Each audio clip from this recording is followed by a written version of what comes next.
Practice Occupational Health and Safety Procedure. Information Sheet 1.4-1. Evaluating Hazard and Risk. Introduction. In the workplace, health and safety regulation are paramount to the well-being of the employees and the employer. Many hazard and risk are present in today's work environments, and it's the employer's job to keep their employees safe from these hazards. What is hazard? Hazard is a source or a situation with a potential for harm in terms of human injury or ill health, damage to property, damage to the environment, or a combination of these. Example on hazard and their effect. Workplace hazard. Example of hazard. Figure 1. Electric shock. Example of harm caused. Figure 2. Electrical injury. Workplace hazard. Example of hazard. Figure 3. Wet floor. Example of harm cause. Figure 4. Slips on wet floor. What is risk? Risk is the chance or probability that a person will be harmed or experience an adverse health effect if exposed to a hazard. It may also apply to situations with property or equipment loss or harmful effects on the environment. Types of hazard. The following are the common way to classify hazards by category. Biological hazard are bacteria, viruses, insects, plants, parasites, mites, molds, fungi, and humans, etc. Chemical hazard are dust, fibers, mists, fumes, smoke, gases, vapors, chemical reaction. Ergonomic hazard are repetitive movements, improper setup of workstation, etc. Physical hazard are radiation, magnetic fields, temperature extremes, pressure extremes or vacuum, etc. Psychosocial hazard are stress, violence, mental thinking, social relating, emotional feelings, spiritual being. Safety hazard are slipping, tripping hazards, inappropriate machine guarding, equipment malfunctions or breakdowns. Contingency measures. A contingency plan is a proactive strategy that describes the course of actions or steps the management and staff of an organization need to take in response to an event that could happen in the future. It plays a significant role in business continuity, risk management, and disaster recovery. Fire and emergency evacuation plan. It is important that your workplace have a simple plan to respond to emergencies. This will reduce the potential for injury and illness and avoid panic. The Health and Safety Repos Committee should develop the plan in consultation with all employees. All employees should receive a copy of the plan, which should also be posted on notice boards. It is vital that all employees are trained in the emergency procedures outlined in the plan.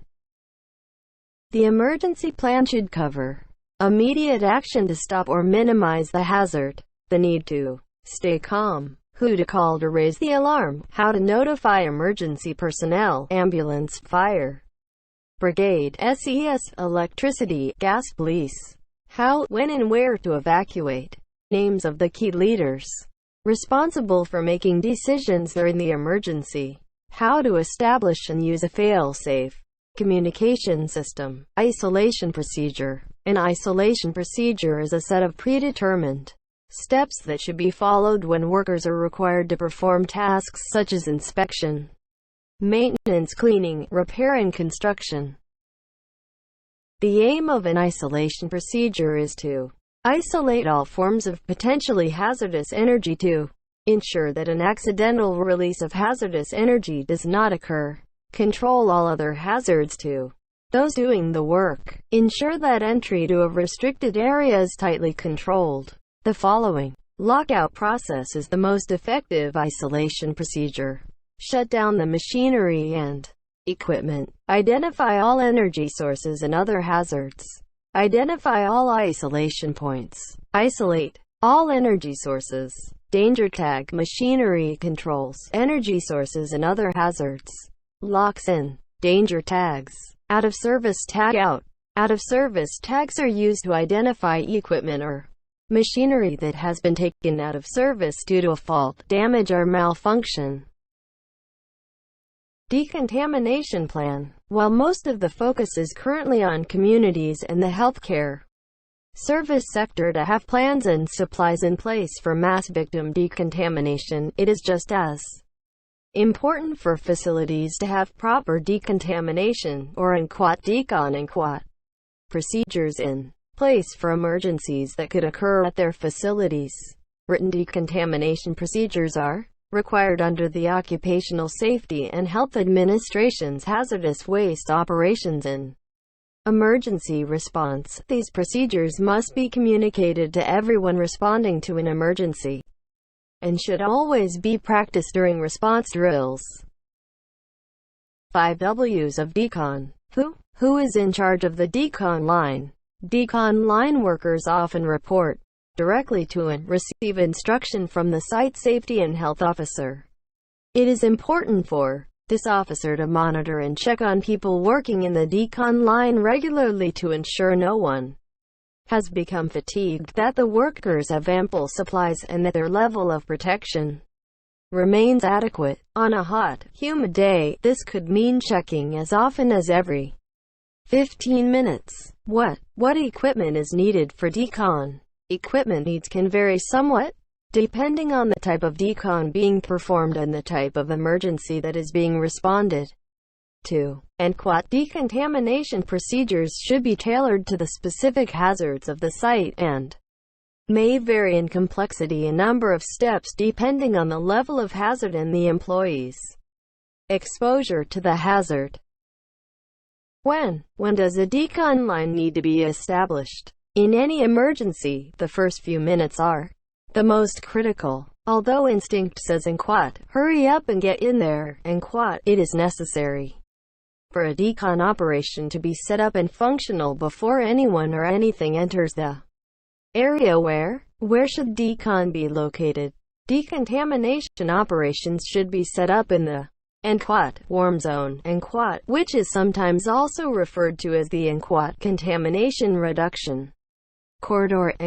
It should be far enough away from the hazard or emergency that decon workers are not in immediate danger. Why is decon necessary? OSHA defines decontamination as the removal of hazardous substances from employees and their equipment to the extent necessary to preclude the occurrence of foreseeable adverse health effects. Emergency personnel. A first responder is a person with specialized training and certification to provide pre-hospital care in a certain jurisdiction, who is among the first to arrive and provide assistance at the scene of an emergency, such as of accident, natural disaster, terrorism. First responders typically include law enforcement officers, paramedics, firefighters. In some areas, workplace emergency department personnel are also required to respond to disasters and critical situations, designating them first responders. The following Safety Regulation Act of the Philippines promote and support risk and hazard reduction, elimination and protection to each people and environment. Company must adhere and apply this act to their implemented OS Regulation RA number 8749. The Philippines Clean Air Act of 1999 Presidential Decree PD number 1096. Adopting a National Building Code of the Philippines, NBCP, thereby revising Republic Act numbered 6541, RA number 6541.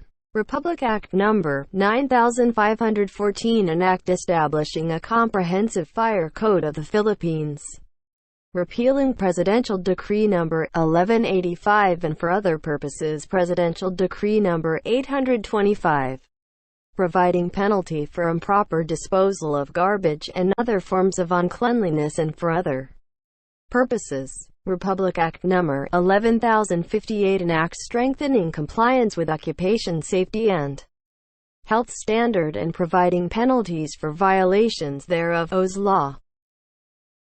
Department Order number 198-18, implementing rules and regulations of Republic Act number 11,058 entitled An Act Strengthen Compliance with Occupational Safety and Health Standards in Providing Penalties for Violations thereof. Labor Advisory Number 04-19 Guide for Compliance of Establishment to Do 198-19.